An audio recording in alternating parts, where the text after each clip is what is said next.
If what he was saying were true, which is he's got this great record as president, and that he's so far ahead, why wouldn't you come onto the stage and take a victory lap and just lap everybody else on the stage? And you're right, he does, this is a guy who plays macho man at rallies, only people our age, Joe, understand even what that song is, let alone right.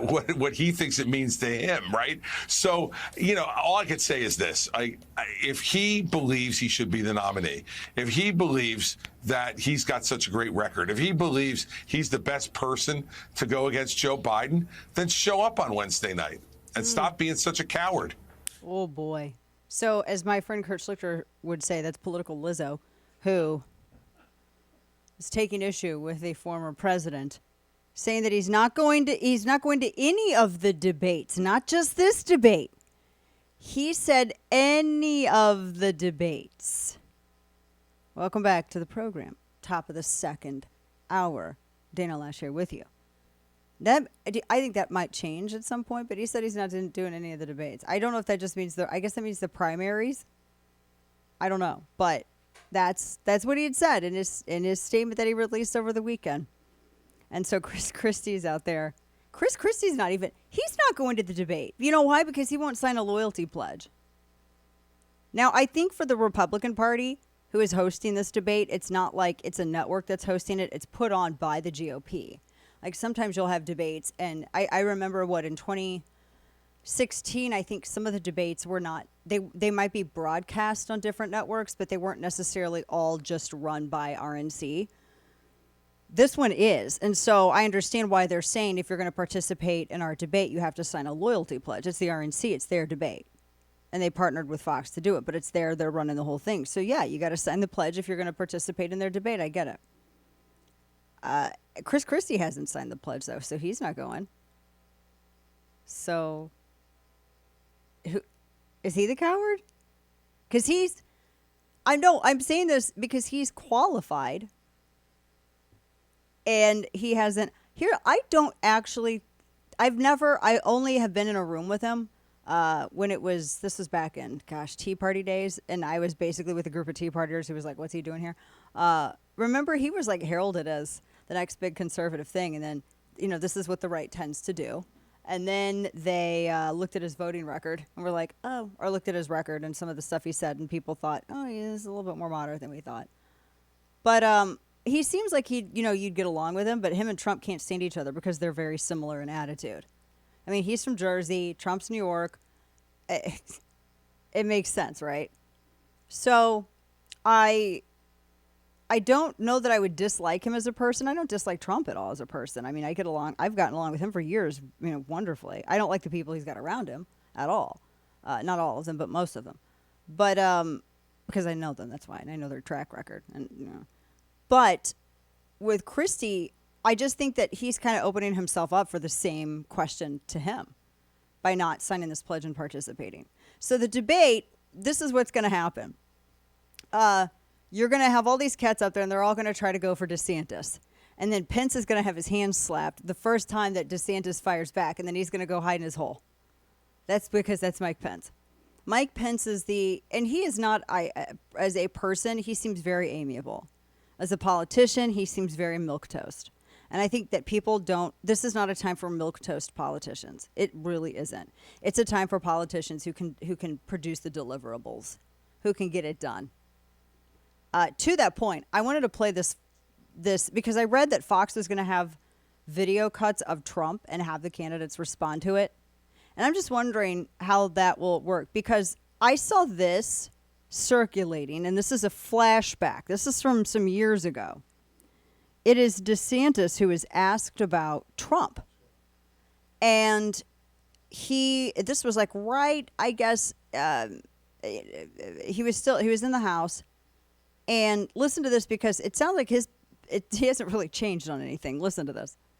Well, here's the deal. We ran on a certain set of priorities for the American people. The president ran on it. And if you look so far, the cupboard has really been bare. Promised to repeal and replace Obamacare. Haven't seen that done. Said we were going to tackle spending and debt. Haven't seen that done. Said we were going to do things like welfare reform. Haven't seen that. Said we were going to reform taxes. Haven't seen that. Said we were going to drain the swamp. Haven't seen that.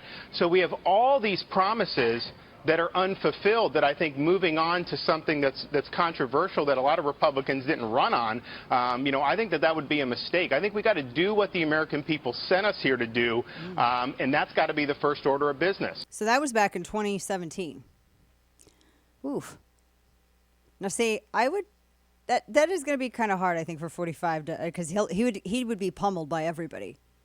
That would be hard for him to stand there on the stage and field all of that because it wouldn't just be DeSantis. You would have Nikki Haley to an extent because I think Nikki Haley's trying to play nice enough so that she keeps her options open for consideration for seats, for a cabinet seat or something. But with Pence, it would just get torched. But I don't know, it would make for I think that makes it difficult for Trump because not only that, the other thing I was thinking about is if Trump's on this debate stage too, that they would be asking him about Georgia. And I don't think there's a lot of things that he could say legally without compromising himself in court or creating a problem for himself in court. So that's another consideration. So, I still think that you got to show up, especially with all this stuff. But at the same time, his campaign, they look at that as, oh my gosh, that is a trap. It's a trap. What are we going to do? Now, they're all going to come gunning for DeSantis, rhetorically speaking, because the left are morons. They're all going to be targeting him. And I think because this is a two-man primary, one of the things that we've seen with Iowa is that no one has been able to come close to being number two. One of the other things that I'm kind of looking at, and I was looking at some of the polling, which I'm going to start doing more and more as we wade into 2024. But one of the things that, in looking at this, as specifically as it relates to Iowa, Trump has 100%. I mean, I think of anyone who has 100% name recognition, it's him. But he only has 43% so far of the vote in Iowa. Now, that can signal two things because I think we have to wait really ultimately as we get further into Iowa to see if he's peaked. But also that to me, I would think is a little concerning. You're the former president. There's not been another Republican president. You have 100% name recognition. This is Iowa. This is not like New York, right? Or California, or Oregon. This is Iowa. And it's 43%. Now, the reason I have an eyebrow up and I'm kind of looking at this is I'm wondering how much of that is because he's got his hardcore base. But there's something there. Because there's something there. And also some of the front runners in Iowa, they always say historically they never do well. That after Iowa, they never do well. I just don't think that you can compare this election to 2020 or even 2016. I think this is going to be even more different. But right now, it's not the national polling that is important. It's the polling in early state. That's what's important. And looking at, I'm interested in New Hampshire because Biden's doing very well in New Hampshire. Obviously, it's in his backyard. But his polling elsewhere, for instance, is very problematic. Like in Iowa, he's 44. And if he runs up against DeSantis in Iowa, I mean, that's within the margin of error. They're essentially tied in the aggregate of polling data. And that's problematic. So for Biden, it's still early, but there's some stuff to keep an eye on. But one thing that we do know for sure is that Trump's biggest, and this is important, especially if this is your guy in the primary and you want him to win.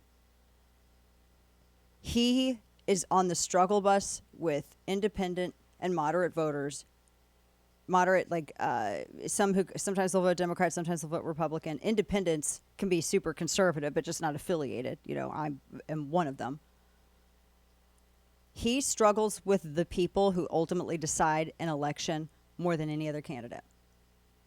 That is one of the things that has been consistently measured in every single poll going back even to midterms post 2016 and 2018. The issue that I see is that his campaign has not done anything to mitigate this issue and figure out how to shore up that favorability, or how to try to turn that around for that segment of the voting populace. And the reason that's so important is because it signals that he can't win a general. Now, you might be faced with a very difficult prospect. You have a guy who, absolutely, he can win a primary. He might be able to win this primary. I mean, again, we're still early out. Who knows what happens? You would be surprised. But he would not, the way that things stand now, he wouldn't be able to win a general. That's one of the things that he struggled with in 2020 that a lot of people don't want to admit to. And in Texas, I actually went and I poured through county by county by county. I live in one of the most conservative counties in Texas, actually the most conservative county in Texas. The county in which I live is the county that Democrats have been trying to target for the last 3 election cycles. You remember the blueprint that I was telling you about that flipped Colorado from 62, 63 straight years of Republican administration, and in 2 election cycles they became a blue state? The same people who were behind that have been trying to flip Texas. And they start with the most conservative county because the theory is that if you can flip the most conservative part of the state, then the state is yours. So it has been an all-out battle in the county that I live in. Our school board fights, we've had millions of dollars in a school board. Millions spent on messaging, battling, fighting back against, these outstate carpetbagging Democrats who come in and they try to run all of the conservative parents who've lived here, out on a rail. It's crazy. They had CNN and MSNBC here election night. Beto came here. Ted Cruz lost this county. Trump lost this county. And it was driven by independents and moderates. I broke out the data. In fact, about 2,000 of them. And these aren't 2,000 hard left independents or moderates. They're not hard left.